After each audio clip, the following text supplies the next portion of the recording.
L. Lack. Manque. The term lack is always related in Lacan's teaching to desire. It is a lack which causes desire to arise. However, the precise nature of what is lacking varies over the course of Lacan's work. When the term first appears in 1955, lack designates first and foremost the lack of being. There are close parallels with Sartre here. What is desired is being itself. Desire is a relation of being to lack. The lack is the lack of being properly speaking. It isn't the lack of this or that, but lack of being whereby the being exists. Lacan returns to this theme in 1958 when he argues that desire is the metonymy of the lack of being, manque à être, translated by Sheridan as want to be, and by Schneiderman as want of being. The subject's lack of being is the heart of the analytic experience and the very field in which the neurotic's passion is deployed. Lacan contrasts the lack of being, which relates to desire, with the lack of having, manque à avoir, which relates to demand. Side of the agent, real father, the lack, symbolic castration, the object, imaginary phallus. Side of the agent, symbolic mother, the lack, imaginary frustration, object, the real breast, the agent, the imaginary father, the lack, real privation, the object, symbolic phallus. In 1956, lack comes to designate the lack of an object. Lacan distinguishes between three kinds of lack according to the nature of the object which is lacking, as shown in figure 7. Of these three forms of lack, castration is the most important from the point of view of analytic experience, and the term lack tends to become synonymous with castration. See castration complex. In 1957, when Lacan introduces the algebraic symbol for the Barth big other, a capital A Barth, lack comes to designate the lack of a signifier in the big other. Lacan introduces the symbol capital S between brackets A Barth to designate the signifier of a lack in the big other. No matter how many signifiers one adds to the signifying chain, the chain is always incomplete. It always lacks the signifier that could complete it. This missing signifier, written -1 in Lacanian algebra, is constitutive of the subject. Language, langage. It is important to note that the English word language corresponds to two French words, langue and langage. These two words have quite different meanings in Lacan's work. Langue usually refers to a specific language such as French or English, whereas langage refers to the system of language in general, abstracting from all particular languages. It is fundamentally the general structure of language, langage, rather than the differences between particular languages, langue, that interest Lacan. When reading Lacan in English, it is therefore essential to be aware of which term is used in the original French. Most of the time, the French term will be langage. Lacan's interest in linguistic phenomena can be traced back to his early interest in surrealist poetry and to his fascination with the psychotic language of Aimée, a paranoid woman whose writings Lacan analyzes in his doctoral dissertation. After this, Lacan's thinking on the nature of language goes through a long process of development in which four broad phases can be discerned. 1. Between 1936 and 1949, references to language are sparse, but they are significant. Already in 1936, for example, Lacan emphasizes that language is constitutive of the psychoanalytic experience, and in 1946 he argues that it is impossible to understand madness without addressing the problem of language. Lacan's comments on language at this time do not contain any references to a specific linguistic theory, and instead are dominated by philosophical allusions, mainly in terms derived from Hegel. This language is seen primarily as a mediating element which permits the subject to attain recognition from the other. Above and beyond its use for conveying information, language is first and foremost an appeal to an interlocutor. In Jacobson's terms, Lacan stresses the conative function above the referential. Thus he insists that language is not a nomenclature. 2. From 1950 to 1954, language begins to occupy the central position that it will hold in Lacan's work thereafter. In this period, Lacan's discussion of language is dominated by references to Heideggerian phenomenology and, more importantly, to the anthropology of language, Mauss, Malinowski, and Levi-Strauss. Language is thus seen as structuring the social laws of exchange as a symbolic pact, etc. There are also occasional references to rhetoric, but these are not elaborated. There are a few allusions to Saussure, but in his famous Rome discourse, Lacan establishes an opposition between parole and language, and not as Saussure does between parole and langue, see Lacan, see speech. 3. Between 1955 and 1970, language takes center stage and Lacan develops his classic thesis that the unconscious is structured like a language. It is in this period that the names of Ferdinand de Saussure and Roman Jakobson come to the fore in Lacan's work. Lacan takes up Saussure's theory that language is a structure composed of differential elements, but whereas Saussure had stated this of langue, Lacan states it of langage. Langage becomes for Lacan the single paradigm of all structures. Lacan then proceeds to criticize the Saussurean concept of language, arguing that the basic unit of language is not a sign but a signifier. Lacan then argues that the unconscious is, like language, a structure of signifiers, which also allows Lacan to formulate the category of the symbolic with greater precision.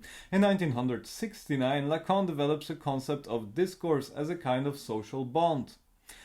4. From 1971 on, the shift from linguistics to mathematics as the paradigm of scientificity is accompanied by a tendency to emphasize the poetry and ambiguity of language, as is evident in Lacan's increasing interest in the psychotic language of James Joyce. Lacan's own style reflects this change as it becomes even more densely populated with puns and neologisms. Lacan coins the term la langue from the definite article la and the noun langue to refer to these non-communicative aspects of language which, by playing on ambiguity and homophony, give rise to a kind of jouissance. The term language now becomes opposed to la langue. La langue is like the primary chaotic substrate of polysemy, out of which language is constructed, almost as if language is some ordered superstructure sitting on top of this substrate. Language is without doubt made of la langue. It is an elucubration of knowledge, savoir about la langue. It is the emphasis placed by Lacanian psychoanalysis on language that is usually regarded as its most distinctive feature. Lacan criticizes the way that other forms of psychoanalysis, such as Kleinian psychoanalysis and object relations theory, tend to play down the importance of language and emphasize the non-verbal communication of the analysant, his body language, etc., at the expense of the analysant's speech. This is a fundamental error according to Lacan for three main reasons. Firstly, all human communication is inscribed in a linguistic structure. Even body language is, as the term implies, fundamentally a form of language with the same structural features. Secondly, the whole aim of psychoanalytic treatment is to articulate the truth of one's desire in speech rather than in any other medium. The fundamental role of psychoanalysis is based on the principle that speech is the only way to this truth. And thirdly, speech is the only tool which the analyst has. Therefore, any analyst who does not understand the way speech and language work does not understand psychoanalysis itself.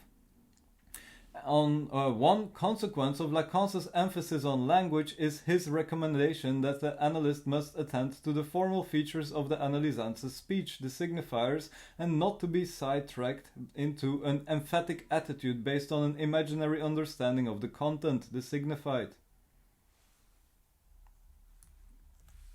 One common misconception of Lacan is that language is synonymous with the symbolic order. This is, however, not correct. Lacan argues that language has both a symbolic and an imaginary dimension.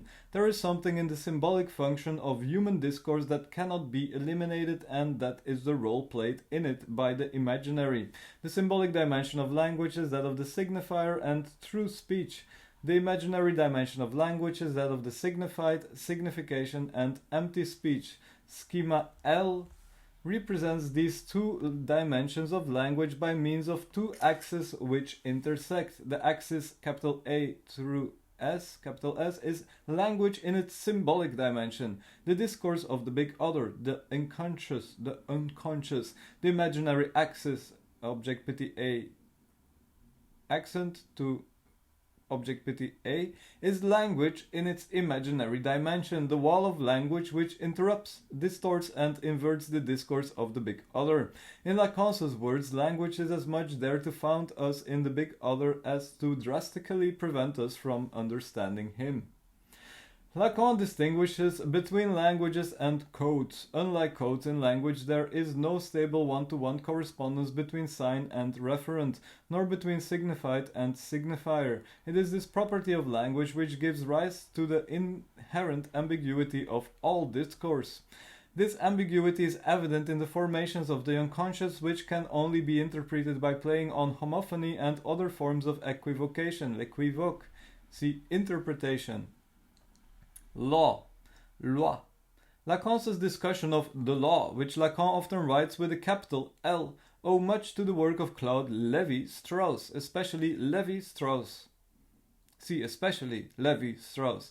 As in the work of Lévi-Strauss, the law in Lacan's work refers not to a particular piece of legislation, but to the fundamental principles which underlie all social relations. The law is the set of universal principles which make social existence possible, the structures that govern all forms of social exchange, whether gift-giving, kinship relations, or the formation of pacts. Since the most basic form of exchange is communication itself, the law is fundamentally a linguistic entity. It is the law of the signifier. This law, then, is revealed clearly enough as identical with an order of language, for without kinship nominations, no power is capable of instituting the order of preferences and taboos that bind and weave the yarn of lineage through succeeding generations. This legal linguistic structure is in fact no more and no less than the symbolic order itself. Following Lévi-Strauss, Lacan argues that the law is essentially human. It is the law which separates man from other animals by regulating sexual relations that are, among animals, unregulated. Human law is the primordial law, which in regulating marriage ties superimposes the kingdom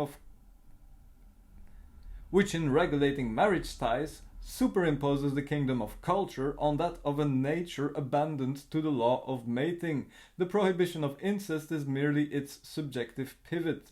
It is the father who imposes this law on the subject in the Oedipus complex. The paternal agency or paternal function is no more than the name for this prohibitive and legislative role. In the second time of the Oedipus complex, the father appears as the omnipotent father of the primal horde of totem and taboo. This is the lawgiver who is not included in his own law because he is the law, denying others access to the women of the tribe, while he himself has access to them all. In the third time of the Oedipus complex, the father is included in his own law. The law is revealed as a pact rather than an imperative. The Oedipus complex represents the regulation of desire by the law. It is the law of the pleasure principle, which commands the subject to enjoy as little as possible, and thus maintains the subject at a safe distance from the thing. The relationship between the law and desire is, however, a dialectical one. Desire is the reverse of the law. If, on the one hand, law imposes limits on desire, it is also true that the law creates desire in the first place by creating interdiction. Desire is essentially the desire to transgress, and for there to be transgression it is first necessary for there to be prohibition. Thus it is not the case that there is a pre-given desire which the law then regulates, but that desire is born out of the process of regulation. What we see here is the tight bond between desire and the law. If the law is closely connected to the father, this is not only because the father is the one who imposes the law, but also because the law is born out of the murder of the father. This is clearly illustrated in the myth of the father of the primal horde, which Freud recounts in Totem and Taboo. In this myth, the murder of the father, far from freeing the sons from the law, only reinforces the law which prohibits incest. Lettre. Lacan's frequent references to the letter must be seen within the context of Saussure's discussion of language. In his course in general linguistics, Saussure privileges spoken language above written language on the grounds that the former appears before the latter both in the history of humanity and in the life of the individual. Writing is conceived of as a mere second-hand representation of spoken language, and the signifier is conceived of as purely an acoustic image and not as a graphic one. When Lacan takes up Saussure's work in the 1950s, he adapts it freely to his own purposes. He thus conceives of the letter not as a mere graphic representation of a sound, but as the material basis of language itself. By letter I designate the material support that concrete discourse borrows from language. The letter is thus connected with the real, a material substrate that underpins the symbolic order. The concept of materiality implies, for Lacan, both the idea of indivisibility and the idea of locality. The letter is therefore the essentially localized structure of the signifier. See materialism. As an element of the real, the letter is meaningless in itself. Lacan illustrates this by referring, as did Freud, to ancient Egyptian hieroglyphics, which were indecipherable to Europeans for so long, until Champollion was able to decipher them on the basis of the Rosetta Stone. No one knew how to understand these enigmatic inscriptions, but it was nevertheless clear that they were organized into a signifying system. In the same way, the signifier persists as a meaningless letter which marks the destiny of the subject and which he must decipher. A good example of this is the case of the Wolfman, in which Freud noted that the meaningless letter V reappeared under many guises in the Wolfman's life. As the example of the Wolfman demonstrates, the letter is essentially that which returns and repeats itself. It constantly insists in inscribing itself in the subject's life. Lacan illustrates this repetition by reference to Edgar Allan Poe's story, The Purloined Letter, Poe. Playing on the double meaning of the term letter, Lacan presents Poe's account of a written document, a letter which passes through various hands, as a metaphor for the signifier which circulates between various subjects, assigning a peculiar position to whoever is possessed by it. It is in this paper that Lacan proposes that a letter always arrives at its destination. It is because of the role of the letter in the unconscious that the analyst must focus not on the meaning or the signification of the analysant's discourse, but purely on its formal properties. The analyst must read the analysant's speech as if it were a text, taking it literally, prendre à la lettre. There is thus a close connection between the letter and writing, a connection which Lacan explores in his seminar of 1972-1973. Although both the letter and writing are located in the order of the real and hence partake of a meaningless quality, Lacan argues that the letter is that which one reads as opposed to writing which is not to be read. Writing is also connected with the idea of formalization and the mathemes. Lacan thus speaks of his algebraic symbols as letters. Lacan's concept of the letter is the subject of a critique by Jacques Derrida and by two of Derrida's followers, Lacour-Labarthe and Nancy. Lacan refers to the latter work in his 1972-73 seminar. Libido. Freud conceived of the libido as a quantitative or economic concept. It is an energy which can increase or decrease, and which can be displaced. Freud insisted on the sexual nature of this energy, and throughout his work he maintained a dualism in which the libido is opposed to another non-sexual form of energy. Jung opposed this dualism, positing a single form of life energy which is neutral in character, and proposed that this energy be denoted by the term libido. Lacan rejects Jung's monism and reaffirms Freud's dualism. He argues with Freud that the libido is exclusively sexual. Lacan also follows Freud in affirming that the libido is exclusively masculine. In the 1950s, says Lacan locates the libido in the imaginary order. Libido and the ego are on the same side. Narcissism is libidinal. From 1964 on, however, there is a shift to articulating the libido more with the real. However, in general, Lacan does not use the term libido anywhere near as frequently as Freud, preferring to reconceptualize sexual energy in terms of jouissance. Linguistique. While Lacan's interest in language can be traced back to the early 1930s, when he analyzed the writings of a psychotic woman in his doctoral dissertation. It is only in the early 1950s that he begins to articulate his views on language in terms derived from a specific linguistic theory, and not until 1957 that he begins to engage with linguistics in any detail. Lacan's linguistic turn was inspired by the anthropological work of Claude Lévi-Strauss, who in the 1940s had begun to apply the methods of structural linguistics to non-linguistic cultural data, myth, kinship relations, etc., thus giving birth to structural anthropology. In so doing, Lévi-Strauss announced an ambitious program in which linguistics would provide a paradigm of scientificity for all the social sciences. Structural linguistics will certainly play the same renovating role with respect to the social sciences that nuclear physics, for example, has played for the physical sciences. Lévi-Strauss. Following the indications of Lévi-Strauss, Lacan turns to linguistics to provide psychoanalytic theory with a conceptual rigor that it previously lacked. The reason for this lack of a conceptual rigor was simply due, Lacan argues, to the fact that structural linguistics appeared too late for Freud to make use of it. Geneva 1910 and Petrograd 1920 suffice to explain why Freud lacked this particular tool. However, Lacan argues that when Freud is reread in the light of linguistic theory, a coherent logic is revealed which is not otherwise apparent. Indeed, Freud can even be seen to have anticipated certain elements of modern linguistic theory. As the references cited above indicate, Geneva 1910 and Petrograd 1920, Lacan's engagement with linguistics revolves almost entirely around the work of Ferdinand de Saussure and Roman Jacobson.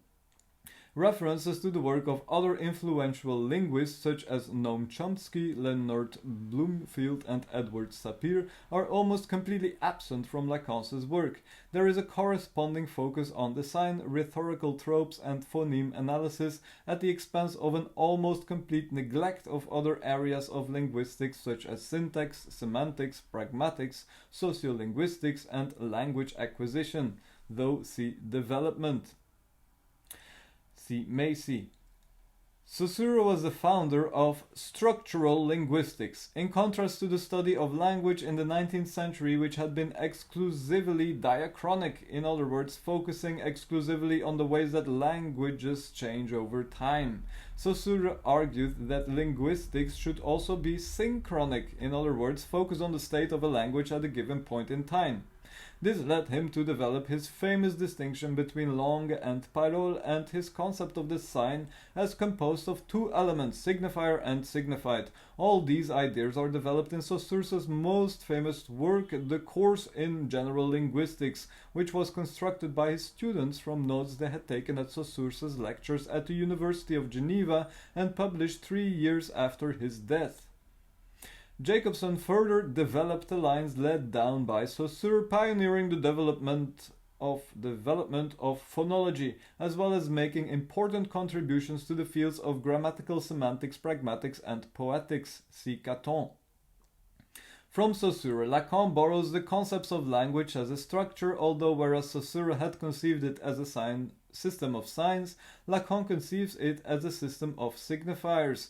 From Jacobson, Lacan borrows the concepts of metaphor and metonymy as the two axes, synchronic and diachronic, along with all linguistics phenomena are aligned, using these terms to understand Freud's concepts of condensation and displacement. Other concepts which Lacan takes from linguistics are those of the shifter and the distinction between the statement and the enunciation. In his borrowing of linguistic concepts, Lacan has been accused of grossly distorting them. Lacan responds to such criticisms by arguing that he is not doing linguistics but psychoanalysis, and this requires a certain modification of the concepts borrowed from linguistics. In the end, Lacan is not really interested in linguistic theory in itself, but only in the ways it can be used to develop psychoanalytic theory. It was this that led Lacan to coin the neologism linguisterie, from the words linguistique and hystérie, to refer to his psychoanalytic use of linguistic concepts. Love, amour. Lacan argues that it is impossible to say anything meaningful or sensible about love. Indeed, the moment one starts to speak about love, one descends into imbecility. Given these views, it might seem surprising that Lacan himself dedicates a great deal of his seminar precisely to speaking about love. However, in doing so, Lacan is merely demonstrating what the analysand does in psychoanalytic treatment, for the only thing that we do in the analytic discourse is speak about love. Love arises in analytic treatment as an effect of transference, and the problem of how an artificial situation can produce such an effect is one that fascinates Lacan throughout his work. This relationship between love and transference is proof, Lacan argues, of the essential role of artifice in all love. Lacan also lays great emphasis on the intimate connection between love and aggressivity. The presence of one necessarily implies the presence of the other. This phenomenon, which Freud labels ambivalence, is seen by Lacan as one of the great discoveries of psychoanalysis. Love is located by Lacan as a purely imaginary phenomenon, although it has effects in the symbolic order, one of these effects being to produce a veritable subduction of the symbolic. Love is autoerotic,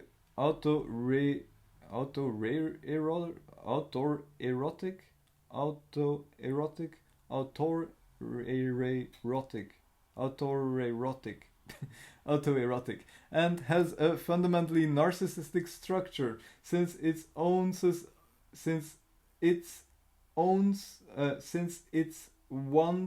own ego that one loves in love, one's own ego made real on the imaginary level. See narcissism. The imaginary nature of love leads Lacan to oppose all those analysts, such as Balint, who posit love as an ideal in psychoanalytic treatment. See genital.